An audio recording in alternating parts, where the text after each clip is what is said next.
네, 명주현입니다. 오늘 웨비나에서는 유무선 통신 환경의 디지털 전환을 주제로 유선 통신 DX 관련해선 기업용 인터넷 통합 솔루션인 플렉스라인, 무선 통신 DX는 프라이베이 5G를 설명드렸습니다.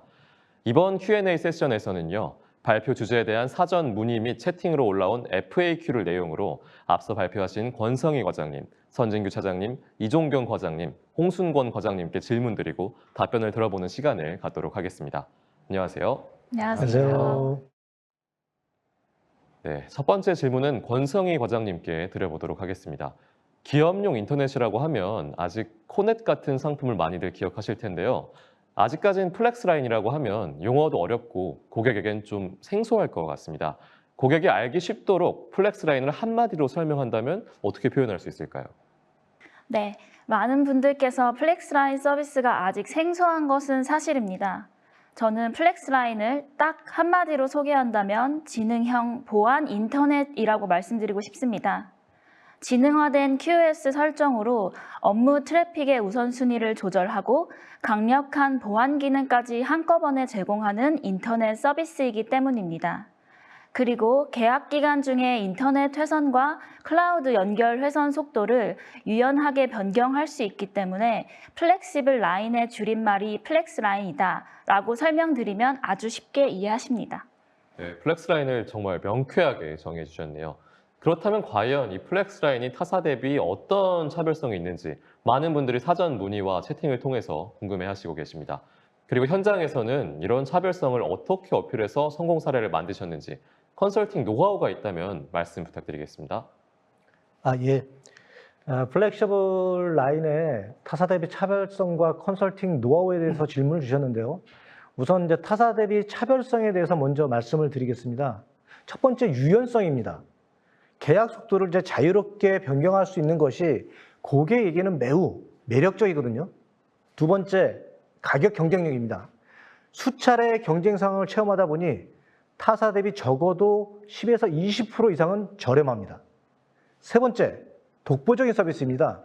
회선, 보안, 관제, 그리고 클라우드 연결 회선까지 올인 원으로 제공하는 서비스는 아직까지 플렉스라인이 유일합니다. 그리고 플렉스라인의 기반이 되는 인터넷 회선은 KT가 1등 아닙니까? 품질, 안정성, 그리고 커버리지 측면에서도 가장 우수합니다. 다음은 컨설팅 노하우에 대해 말씀드리겠습니다. 모든 상품이 마찬가지이겠지만 컨설팅에서 가장 중요한 건 고객에 대한 인사이트입니다. 고객사의 사업 구조와 업계 동향은 기본이고요. 고객사 네트워크에 대한 현황 파악 및 불편사항, 그리고 숨어있는 니즈까지 파악하는 것이 가장 중요합니다. 따라서 플렉스라인의 컨설팅에서도 고객에 대한 인사이트가 가장 중요하다고 생각합니다. 예, 플렉스라인의 차별성과 컨설팅 노하우에 대해서 잘 들었습니다. 그렇다면 추가로 이런 차별성을 무기로 어떤 고객들에게 좀 더 적극적으로 제안할 수 있을까요? 네, 추가로 답변 드리겠습니다. 플렉스라인은 단순히 인터넷 회선뿐만 아니라 SD-WAN 기능이 결합되어 네트워크 최적화와 보안 설정, 그리고 통합 관제까지 제공하는 상품입니다. 따라서 첫 번째, 통합 관리를 선호하는 중소규모의 유통 또는 제조업종 고객이거나 두 번째, 유연한 대역폭 변경이 가능하기 때문에 소프트웨어 업데이트 등 대용량 트래픽을 일시적으로 업다운하는 소프트웨어 관련 업종, 그리고 세 번째, 최근 많이 생겨나고 있는 영상 콘텐츠 관련 업종 고객에게도 제안하시면 좋을 것 같습니다. 네 번째, 합리적인 가격으로 안정적인 클라우드 연결이 필요한 공공이나 금융업종, 그리고 마지막으로 기존의 멀티 클라우드를 이용하고 있는 고객에게 제안하시면 딱입니다. 네, 답변 잘 들었습니다. 그런데 답변 내용에서도 언급했고 주제 발표에서도 얘기된 SD-WAN이 있는데 조금 어려운 기술 단어인 것 같습니다. 다시 한번 SD-WAN이 무엇인지 그리고 주요한 특징에 대해서 간단하게 추가 설명 부탁드리겠습니다. 권성희 과장님. 네, 문의하신 SD-WAN에 관련해서 답변 드리도록 하겠습니다. SD-WAN 용어도 생소하고 조금은 어렵게 느껴지시는 분들이 많으실 것 같은데요. SD-WAN은 소프트웨어 디파인드 WAN의 약자로 간단히 말씀드리면 소프트웨어로 정의하고 컨트롤할 수 있는 WAN이라고 이해하시면 됩니다. SD-WAN은 기존에 많이 이용하시는 보안 네트워크 서비스와는 차별화되게 어플리케이션 단위로 탐지가 가능해서 중요 업무 트래픽의 우선순위를 제공하는 등 조금 더 세분화된 컨트롤을 할 수 있습니다. 예를 들어서 중요한 화상회의가 있을 때 다른 어플리케이션보다 우선순위를 높게 설정하면 대역폭을 우선적으로 확보하여 원활하게 회의하실 수 있습니다. 또한 IT 관리 담당자가 직접 관리하지 않아도 사용량이 적은 회선으로 트래픽을 우회하는 등 네트워크 환경을 최적화해주기 때문에 높은 비즈니스 생산성을 확보할 수 있습니다. 네, 답변 감사합니다. 그렇다면 이번엔 프라이빗 5G와 관련해서 질문 드리도록 하겠습니다. 주제 발표를 통해서 기업의 전용망을 구축해주기 위한 솔루션으로 기업 전용 5G 그리고 5G 특화망, 정부망이 있다는 것은 이해가 됐는데요. 기업 담당자가 전용망 방식을 선택하기 위해서 가장 먼저 고려해야 할 사항은 무엇일까요? 이종경 과장님. 네, 아주 좋은 질문 주셨는데요. 과거에는 상용망을 기반으로 한 기업 전용 5G밖에는 대안이 없었기 때문에 기업의 담당자들은 주로 비용 측면에서 많이 고려하셨을 겁니다.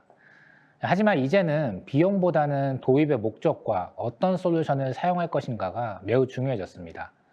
기업 자체적으로 어떤 특화 솔루션을 준비하고 있는데 붙일 만한 전용 네트워크가 필요하다든지 아니면 보안적인 이유로 논리적 망분리를 넘어서 물리적 망분리가 필요하다든지 예를 들면 기업에서 CCTV를 구축해야 하는데 유선이 아니고 무선으로 구축해야 한다면 이러한 서비스는 상용망으로는 수용할 수가 없기 때문에 특화망 도입을 고려할 수 있을 것입니다. 하지만 반대로 이동 근무를 위한 데이터 서비스와 같은 전국 단위 서비스는 특화망이 답이 될 수 없고 기업 전용 5G 도입을 고려해야 합니다. 어떤 솔루션을 위해 전용망 도입을 고려해야 하는지 따라 기업 전용 5G가 답이 될 수도 있고 반대로 특화망이 답이 될 수 있습니다. 효율적인 비용은 이제 그 다음으로 고려해야 될 사항입니다. 그렇군요. 기업의 담당자가 고려해야 될 사항이 어떻게 보면 좀 많아진 것 같네요. 그렇다면 추가 질문 드려보겠습니다. 여러 가지 고려해야 될 사항이 많아서 전용망에 대한 도입이 망설여질 수도 있을 것 같은데 어떤 해결책이 있을까요? 네, 그 질문은 제가 답변 드리도록 하겠습니다. 5G 특화망은 로컬 기반의 서비스 성격이 매우 강하기 때문에요. 어떤 기업에게는 정말 필요했던 서비스가 될 수 있고 또 어떤 기업은 도입을 망설여지는 포인트가 될 수도 있습니다. 기업은 다양한 니즈에 맞는 다양한 솔루션을 필요로 하기 때문에 더욱 그럴 수밖에 없는데요. KT도 이러한 기업의 고민을 해결하기 위해서 전문 컨설팅 서비스를 함께 제공하고 있습니다. 고객이 어떤 서비스를 원하는지 그 자리에서 듣고 고객이 만족할 수 있는 답을 드리는 게 KT의 역할일 것 같습니다. KT는 상용망 기반과 특화망 기반의 서비스 모두 제공할 수 있는 준비가 되어 있기 때문입니다. 향후에는 특화망과 상용망을 연계한 비즈니스 모델을 개발하여 기업의 고민을 한꺼번에 해결할 수 있을 것으로 생각됩니다. 네, 친절한 답변 다시 한번 감사드립니다. 그러면 5G 특화망 관련해서 조금 더 디테일하게 질문을 드려보도록 하겠습니다. 5G 특화망 서비스는 어떤 기업이든 할 수 있다고 하셨는데 제가 알기로는 5G 특화망 정책상 통신 3사는 5G 특화망 운영을 할 수 없는 걸로 알고 있습니다. 그런 상황에서 어떻게 KT가 특화망을 운영할 수 있는지 그리고 그 운영을 왜 꼭 KT로 해야 하는지 답변 부탁드리겠습니다. 네, 질문 감사드립니다. 아마 모두 궁금해하실 내용이라고 생각되는데요. 일단 첫 번째 질문에 답변을 드리자면 5G 특화망 정책상 통신 3사가 5G 특화망 운영을 할 수 없는 것은 맞습니다. 근데 다만 그렇다고 KT가 가진 노하우를 활용하지 못하는 것은 아니기에 KT의 수십만 개 기지국을 운영하고 있는 KT MOS를 통해서 특화망 운영 관제 서비스를 제공하고 있습니다. 그리고 현재 국제과제 이외에도 공공기관 한 곳이 해당 서비스를 활용하고 있고요. 그리고 5G 특화망의 경우 전문적으로 운영하는 사업자는 소수이기 때문에 고객의 다양한 니즈를 충족시키기 위해서는 KT가 KT MOS를 통해 특화망 운영 서비스를 제공하는 이와 같은 형태가 장기적으로 봤을 때는 5G 특화망과 상용망과의 연동과 활용성 확대 측면에서 유리하다고 말씀드릴 수 있습니다. 네, 그리고 두 번째 질문인 왜 KT여야 하는가는 5G 특화망은 와이파이와 같은 단순 망 구축이라고 생각하실 수 있지만 전파 환경이나 특성, 서비스, 장비와 단말 수급, 검증 등 굉장히 효율적으로 체계적으로 접근하시려면 신경 써야 할 일이 많습니다. 가히 KT와 같은 통신사 하나를 새로 차리는 수준이라고 말씀드려도 과언이 아닌데요. 그렇기 때문에 검증된 사업자가 하여야 하고 LTE부터 다양한 B2B 전용 서비스를 제공한 저희 KT가 특화망 사업의 질이나 범위 측면에선 가히 최고라고 말씀드릴 수 있습니다. 네, 자세한 답변 감사합니다. 문의 주신 내용이 굉장히 많았지만 시간 관계상 Q&A는 여기까지만 진행해야 될 것 같습니다. 질문에 성실하게 답변해 주신 권성희 과장님, 선진규 차장님, 이종경 과장님, 홍순권 과장님께 감사드립니다. 지난주 화요일과 오늘 2주에 걸쳐서 디지털 전환을 통한 고객과의 소통 플랫폼 구축, 유무선 통신 환경의 디지털 전환을 주제로 진행한 23년 첫 번째 웨비나를 이것으로 마치겠습니다. 앞서 인사말에서도 말씀드렸듯이 통신과 커뮤니케이션의 디지털 전환이 뒷받침되지 않고선 기업의 그 어떤 변화도 성공적일 수 없습니다. 성공적인 디지털 전환을 꿈꾸는 기업 임직원분들께 이번 세미나가 그런 의미에서 소중한 기회와 도움이 되었으면 합니다. 다음 DX 웨비나에서도 더 깊이 있는 주제와 내용으로 찾아오겠습니다. 지속적인 관심과 참여 부탁드립니다. 감사합니다.